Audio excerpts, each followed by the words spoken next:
There's only one tier 8 premium heavy tank that does this, while also being exceptionally fun and balanced. Today, I'm going to be showing you a battle that I had in the Gonsalo, where despite playing like a fool, I got a great score. And after, I'm going to feature some gameplay where I discuss why I think this tank is so fun and perfectly designed, as opposed to a lot of the boring and overpowered premium tanks that are out there these days. Let's get right to it. Alrighty, so today I'm coming to you with one of my favorite tanks, the Gonsalo. This is a battle that I just had, and I had to show it just because it shows how well balanced this tank is, while it could still be very powerful. So I think there's a lot of tank designs out there that are too powerful, as in they just destroy tier 6 and lower tiers in general so that they don't have a fighting chance, kind of like the BZ-176. And I would say this tank represents a different type of tier 8 that is still very, very potent and capable without being overpowered. And so I figured I wanted to show you this one just because it's such a fun tank. You have 440 for your base alpha damage. You have 240 penetration on it. And then you have 530, which is the hash that I'm using, and that has 209 penetration. And you'll see me come to this corner over here because I'm thinking, well, this is where all the heavies go. This is where a lot of the HP is going to be. And I'm just sneaking up, creeping up here. And there we are, our first victim. That poor Cromwell. Now, that is just the first of many 500 rolls this battle. I'm trying to bait some shots with my frontal hull armor, and unfortunately I do get snapped by the SMV here, so I decided it's best for me to back up. And I can see the SMV is coming out again. And I'm going to see if I can sneak a shot into him. But the KV-1SA comes around, and I deliver 600 damage to him. So that's what this thing does. It delivers tier 9 damage at tier 8 with lower penetration, and it has an arguably crappy platform with a good gun. So that is something I really enjoy about this, is that it's limited from ever being overpowered because of its platform. Its side armor, I think, is 35, so it's going to get penned by HE rounds on a lot of different rounds. It's going to get overmatched by anything that is a 122 millimeter and a lot of other calibers. So it's just it's not the greatest for side scraping because you literally can't side scrape in it, and that's a good thing, because if this thing was able to side scrape, it'd be really, really powerful. Kind of like the Tornabon, how it's balanced with its 40 millimeters of side armor. This thing also has at 35, so it keeps it from ever being just too powerful, and that's really a good thing. So I'm thinking of trying to splash the Tornabon's deck here, but I want a shot at the SMV, and the VK in front of me is taking a lot of hits. Now, I don't mind that. We're up to 2,900 damage already at this point, and I'm just enjoying myself. Like, we're 3 minutes into the game. I really want to get the shot in, but there we go. There we go. He's moved. And I'm going to switch to hash here. I probably could have done the same exact thing with HE and saved the credits, but it's fine. So we did 228 to the deck of the Tornabon on the upper deck there. And we're just going to come around and see if we can penetrate. Snap winning casually to the VK, and that poor guy. When you're shooting down on the upper hull of tanks, you don't really care because their effective armor is so much lower. And goodbye. You know, that's just how it is. I cross over, I take a hit from the KV-1SA, and I am poking here, and it's a little bit risky. I'm not able to get the full HP what is left of that because the IKV comes around. I don't know what his plan was, but he was having fun that day, so we'll just leave it at that. We have another 2 tanks that are spotted out there, the Jackson and the UDES, and they're joining in the fight, so there's a lot of HP here. I take a hit from the Tiger one, and that's going to be my next target that I want to hit. So I'm waiting for the Tornabon to fire. He fires right there, and there we go. I'm having a little bit of trouble aiming there. I'm not sure what was happening. And then I end up lobbing a shell into him. I'm looking at this point, we're up to 4.8k damage within 4 minutes. And I'm wanting to get a hit into the Tiger. See if we can. 477, guys. Man, this is such a crazy tank. And this is where everything goes wrong. Honestly, this game probably could have been 7k easily. And then I fire, it does hit. It actually hits the mantlet of the Jackson right there, but it doesn't register as damage. And we're gonna skip to the end screen results, and then we'll go over like what I think about it and how I think that tanks should be balanced like this one.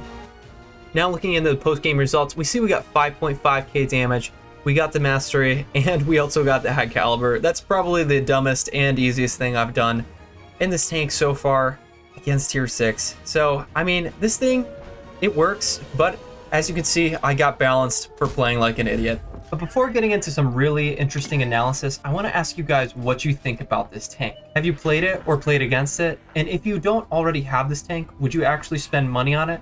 Let me know in the comment. That said, given what I've already shown you in the games and with my analysis thus far on the tank, I think that Wargaming could learn a really big lesson from this tank's design when they go to create new premium tanks in the future. This tank clearly proves that there's an ideal balance between a tank's fun and its design and its performance. And I think this is something that Wargaming's been struggling to find, is that balance between fun and performance. Tank designs like the Obsidian, while they are very unique and niche and a little bit wonky, they don't offer something that is appealing to the player enough for them to actually pull out their wallets. I think it's part of the reason why I was actually behind less of a paywall this time and more behind a free-to-play event like Myrni. Now, don't hear me complaining here, because I think that the Obsidian is a very balanced tank, and it's better to have safe tank designs than ones that are broken, but I also think that it's so far out of the meta that Wargaming's shooting themselves in the foot if they're ever going to try to resell this tank in the future. On the other hand, Wargaming has sold super meta tanks like the BZ-176 and Skoda 56 that have armor, speed, and relatively low skill caps that make them palatable to a wide customer base. Now, while the Gonsalo isn't a super meta tank itself, I think what it does offer is a really satisfying experience. It has the mobility that makes its effective speed enough to actually keep up with heavy tanks in most situations, and it also has really great shell velocity. I think this is one of the underrated things about the tank. Because it has a great AP shell velocity and the hash isn't half bad, you're going to end up hitting a lot of the shots simply because your shell is fast enough. So at medium to short ranges, it does really well. What this means is you have a really comfortable experience. You're going to be hitting your shots, you're going to be in position enough of the time to actually take them. This is something that I can't say when I play the Obsidian because it's just so sluggish. Additionally, when you are hitting those shots, if it's with Hesh, you have that feeling of actually doing more than you're supposed to. If you can get away with the 209 millimeters of penetration and get that 530, it's more than what you would have done with that 440 round with the 240 penetration. Now, I will say this is balanced by the fact that 240 penetration is not enough to go against the upper tiers to have actual armor, so it's limited in that fact simply because its penetration is not high enough.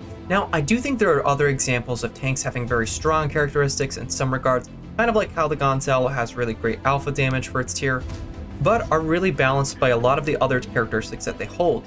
I would say that the ship pack has really great DPM and it has a turret. However, it lacks the gun depression and it has 0 armor and low HP that kind of holds it back from ever being too powerful.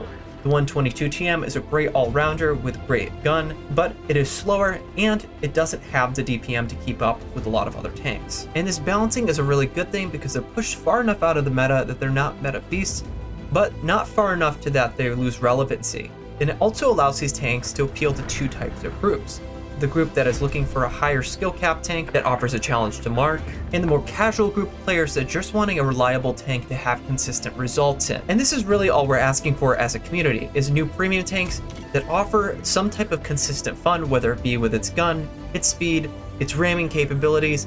It could be literally any of those things. But regardless of what type of characteristics those are, those things actually make waves in the community. When the community actually likes a tank, they'll talk about it, and the next time it comes up in the premium shop, players are more likely to commit, pull their wallets out, and actually buy it. And I'm saying this emphatically because I know that Wargaming has the blueprint, and they just don't realize it. They have the ability to make the players happy with new content, plus also keep it balanced, but instead have taken a quantity over quality approach. I'm saying that if they did the opposite and took a quality over quantity approach, not only would player enjoyment and engagement be up, Wargaming would literally make more money. However, the problem that Wargaming has put themselves into is because they've created so many premium tanks and ones that are competitive at that, if you release a mediocre tank, the customer base that Wargaming's pandering to is not going to actually go for it, because why would they go for a mediocre experience when they know that the Skoda T56 or the Progetto or even hell the KPZ-07H is going to be on sale in the next couple months. You have to actually offer something of value for them to want to commit, or at the very least something that is very unique. Now, while I fully understand not wanting to make another BZ-176, ultra-safe tank designs like the Obsidian are not the answer to the community's wants. It also doesn't make sense that these types of tanks are being released that are ultra-safe when tanks like the Turtle 1 are being buffed way too much. In fact, I was so confused about this that I actually came out with a video right after the buffs in a game where I got 6K way too easily on an open map. So if you guys are interested in my analysis and gameplay on the Turtle 1, go check out the video that's on the screen right now.